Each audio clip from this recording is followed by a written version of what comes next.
Você ainda quer ir para o céu? Sabe, eu já me fiz essa pergunta algumas vezes. E não porque eu deseje a aniquilação, que é a única alternativa ao céu, mas porque eu percebo que a vontade de ir para o céu, que impulsionou milhares de cristãos de todas as eras, parece apagada do nosso ideal de vida. A gente quer um carro novo, o último modelo de celular, postar fotos nas redes sociais, sair para jantar. Tudo bem, aos sábados a gente continua cumprindo com os nossos deveres religiosos, mas o cheiro do céu não dura nem até o pôr do sol do sábado. Como Laodiceia, estamos iludidos com os nossos bens. E como jovem rico, seguimos o protocolo, mas na hora de abandonar as nossas posses, seja lá quais elas forem, nos dói o coração, mas vamos embora. Querer o céu não é um sonho. Ninguém se muda de vez para outro país sem saber que vai precisar aprender outra língua, outra cultura, outras leis. Vai precisar aprender a comer outra comida e a comprar com outra moeda. Desejar as ruas de ouro e os portões de pérola, a vida sem dor e a casinha no alto do monte é fácil. Caminhar sob o sol escaldante da Palestina como Jesus para amar a quem te rejeita é outra coisa, outra história. Mas esse é o documento oficial, sem ele você não entra no céu. A viagem já foi paga, mas será que eu e você ainda queremos ir?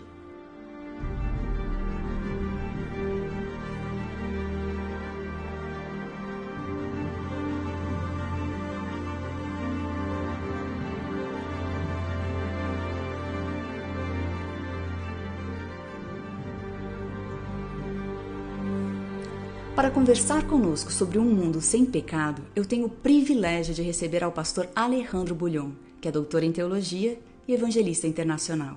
Muito obrigada, pastor, por estar conosco. Pastor Bulhon, você acha que as pessoas ainda acreditam no céu? Se sim, em que tipo de céu acreditam? Olha, a verdade é que nós vivemos num mundo materialista. Nós só acreditamos naquilo que tocamos, que cheiramos, enfim. Então, o céu, para muita gente, porque a gente tem que ter percepção espiritual para aceitar a realidade do céu. É uma promessa divina, só que a esperança para os cristãos não é o desejo de que aconteça um dia, não, é a certeza de que vai acontecer. Mas para isso a gente tem que ter experiência espiritual, tem que viver em comunhão com Cristo, que é a fonte da esperança. Mas como a humanidade não tem isso, o resultado é que os seres humanos acham o céu fora da realidade, uma utopia, uma coisa que talvez aconteça, talvez não aconteça. Agora, no fundo, todo ser humano quer um mundo melhor. Ninguém está feliz com este mundo de miséria, de guerra, de injustiça, de violência. Todos aspiram a um mundo melhor. E muitos, inclusive, acham que esse mundo melhor estará nessa terra, o que é um fatal engano. Mas todos, de alguma maneira, a seu modo, estão desejando os céus, embora não saibam conscientemente de que é o céu que estão esperando. Mas para que fim serve o tipo de céu que as pessoas querem? Inclusive, os psicólogos chamam aos céus uma via de escape da angústia do ser humano, que o ser humano não tem já, às vezes não pode nem respirar nesta terra. Dívidas para pagar, filho nas drogas, casamento destruído, chega à noite, não pode dormir, e sai no mundo, não tem emprego. Às vezes tem pessoas que têm um doutorado, 2, 3 doutorados e não acham um bom emprego. Então, o ser humano está asfixiado nesta terra, não sabe mais o que fazer. Eles querem um mundo melhor, só que aí vem o problema. Muita gente quer esse mundo melhor neste mundo corrompido, neste mundo desestruturado. E a palavra de Deus é clara em dizer que esse mundo, esse céu, não está nesta terra, sino que Deus nos dará quando Jesus voltar a este mundo. Alguns pensam que o céu vai ser algo chato, vai ser monótono, cheio de gente feliz à toa, de branco e tocando arpinha. O que a Bíblia diz e o Espírito de Profecia também diz sobre o que será o novo céu e a nova terra? A Bíblia é clara em dizer que são as coisas que Deus tem preparado para nós são coisas que olho não viu, nem ouvido ouviu, nem tem subido no pensamento do ser humano. Então eu desafiaria a quem nos está assistindo que feche os olhos, que imagine o lugar mais paradisíaco, mais lindo, mais belo, mais perfeito da Terra. Tudo isso que você imaginou não é nada comparado com o que o Senhor está preparando para seus filhos. Agora, não adianta querer descrever, tentar definir, tentar pintar, porque, volto a repetir, a imaginação do ser humano é completamente limitada. Uma coisa eu sei, o céu não é um espaço, assim, não é uma experiência no espaço, onde o ser humano estará se coçando a barriga, tocando harpa, rodeado de anjos, aí caminhando com o Senhor Jesus. Não, não, não. O céu, vamos pensar, por exemplo, no trabalho. O trabalho existiu antes do pecado, porém existirá depois do pecado. Mas o que acontece? Hoje, depois do pecado, o trabalho adquiriu um aspecto cansativo, extenuante, agobiador, como consequência do pecado. Esse aspecto feio do trabalho desaparecerá. Mas o trabalho não vai desaparecer. Então nós teremos muito que trabalhar e muito que aprender, porque a ciência da salvação, por exemplo, é uma ciência eterna. Nunca teremos condições de entender, só que lá não será um pastor que vai pregar, não estaremos procurando versos na Bíblia para entender. O próprio Senhor Jesus nos explicará com parábolas. Já imaginou quando Jesus estava nesta terra, seus discípulos explicava com parábolas, com ilustrações. A mesma coisa fará conosco, tratando de fazer-nos entender as maravilhas da salvação, seu amor, como deixou tudo, veio a esta terra a nos encontrar. E outra coisa, nós visitaremos outros planetas, conversaremos com outros seres criados que nunca caíram no pecado, e eles olharão para nós como dizendo, esta é uma raça especial. Eles conheceram outro lado da vida, a dor, a miséria, e nós teremos a oportunidade de contar para eles as coisas que nós passamos nesta terra e como o amor de Cristo nos redimiu. Pastor Bulhon, e por que esse mundo precisa ser destruído? Pedro é conclusivo ao dizer que este mundo será destruído, mas será destruído assim com fogo na sua estrutura, na sua raiz. É que este mundo está contaminado pelo pecado. O pecado não afetou unicamente o aspecto moral e espiritual do ser humano. O pecado afetou a terra na sua estrutura física. Não haveriam as chuvas, os trovões, as tempestades, os terremotos, os cataclismos que hoje vemos se não existiria o pecado. Então, quando Cristo voltar, ele vem para colocar um ponto final no pecado. E ao fazê-lo, pois também este mundo, esta terra, a estrutura física será removida e nosso lar eterno será estabelecido aqui na terra, porque você sabe que no céu só estaremos de férias durante 1000 anos. A Bíblia chama a isso uma experiência fabulosa. Estaremos lá nos céus revisando a história da salvação ou da perdição de muita gente, para compreender os mistérios que não compreendemos nesta vida, mas voltaremos a esta terra a habitar, esta terra purificada, reestruturada, feita completamente de novo.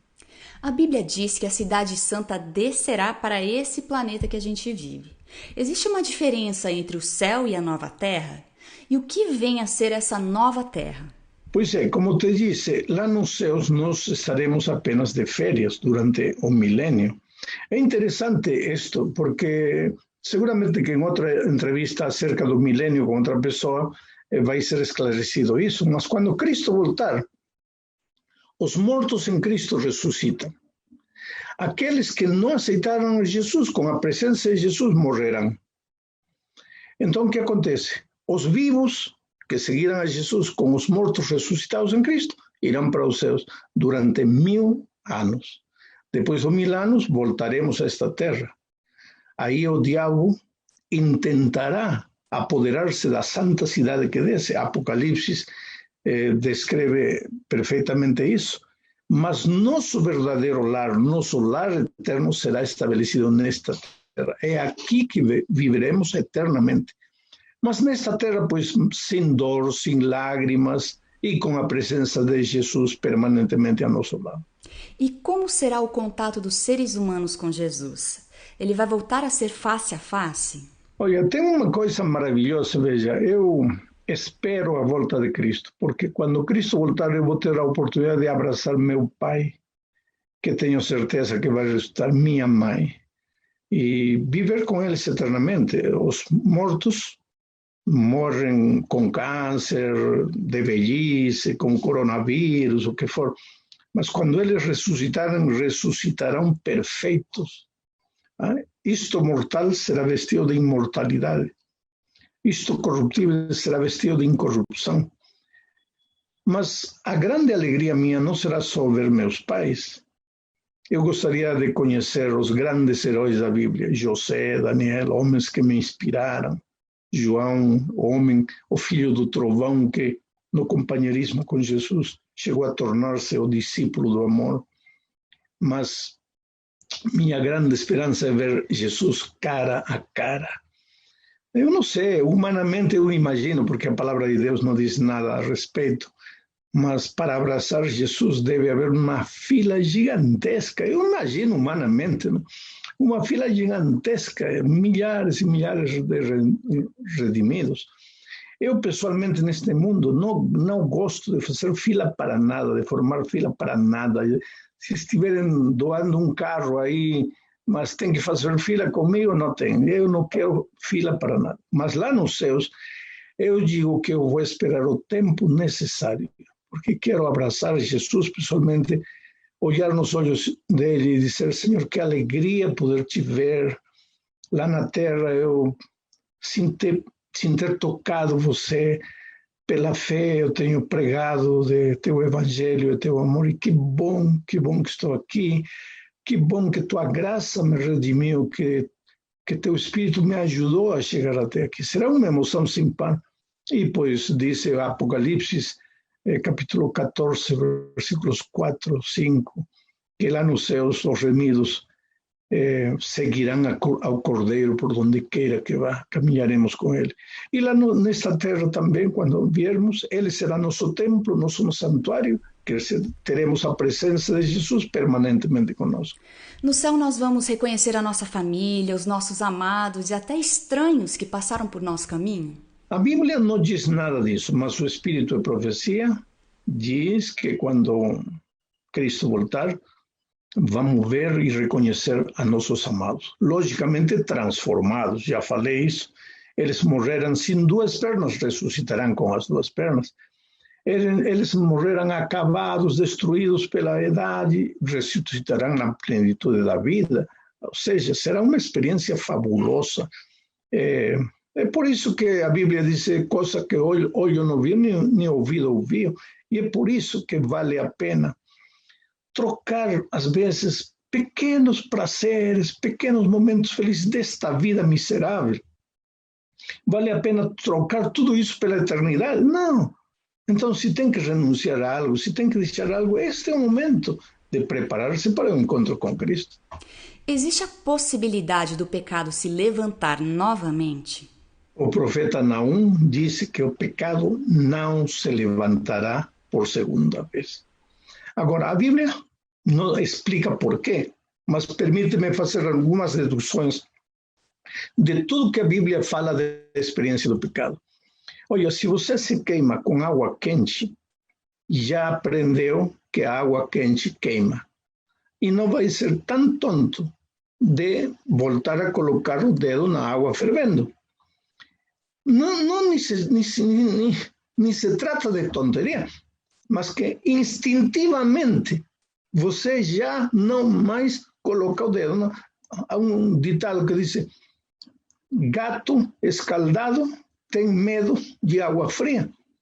Então, o pecado nos fez sofrer tanto, nos humilhou, estragou nossa vida nesta terra, que se pela graça de Deus chegamos aos céus, pois nunca mais queremos saber nada com o pecado.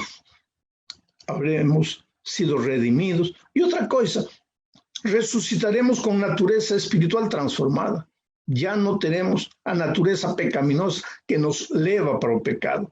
Ressuscitaremos com a natureza de Adão e Eva antes do pecado, com uma vantagem: teremos aprendido a lição de que o pecado em carne própria arruina, e nunca mais o pecado se levantará. E para fechar a nossa conversa e essa série de conferências online, pastor, qual é a mensagem de Deus para a gente hoje, nos revelando tanta coisa importante acerca do futuro? Eu acho que o mais importante para você que está me assistindo aí não é conhecer como será, onde será, por que será. Lógico, o ser humano tem fome de eternidade, ou seja, desejo de aprender, de conhecer, de saber. Mas eu, como pastor, te digo, o mais importante não é a descrição, a estrutura. O mais importante é você estar aí. E outro dia eu encontrei uma moça que me dizia: pastor, o senhor talvez estará lá, mas eu não. Por que não? Eu estou perdida, pastor. Para mim, não tem mais oportunidade. Eu já me distanciei tanto de Deus. Pastor, eu sou fraca, eu não consigo, eu não posso. Mas eu quero te dizer uma coisa, querido. Se um dia chegarmos lá, não será porque tivemos força, porque tivemos domínio próprio, porque tivemos autodisciplina. Se um dia chegarmos lá, será unicamente pela graça de Jesus. Então não desanima. Busca Jesus. Vai lá a Ele, chorando, abra seu coração. Diga: Senhor, eu não posso. Eu quero viver contigo pela eternidade, mas eu não tenho forças. Então, faz por mim o que eu não posso fazer por mim mesmo. E Deus vai fazer maravilhas em tua vida. Que Deus te abençoe ricamente. Muito obrigada, pastor Bulhon. Que Deus abençoe a sua vida e o seu ministério. Chegamos ao último episódio da nossa série de conferências online sobre eventos finais, promovida pela editora Sa Feliz.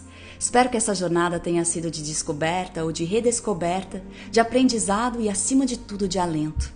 A nossa esperança não é vã. E hoje, mais do que nunca, é preciso empunharmos a bandeira ensanguentada com o sangue de Jesus e dizer ao mundo que essa é a cura para todas as nossas mazelas. De nada adianta sabermos acerca dos eventos finais, de nada adianta nossa esperança na volta de Jesus, de nada adianta toda a estrutura que temos como igreja se eu e você não nos prepararmos e não nos envolvermos para salvar outras pessoas. Um destino eterno é selado a cada vez que uma pessoa dá seu último suspiro. Sim, nós devemos desejar a volta de Jesus, sim, devemos aguardar novos céus e nova terra, mas também nós devemos nos empenhar até o fim pela salvação dos nossos irmãos.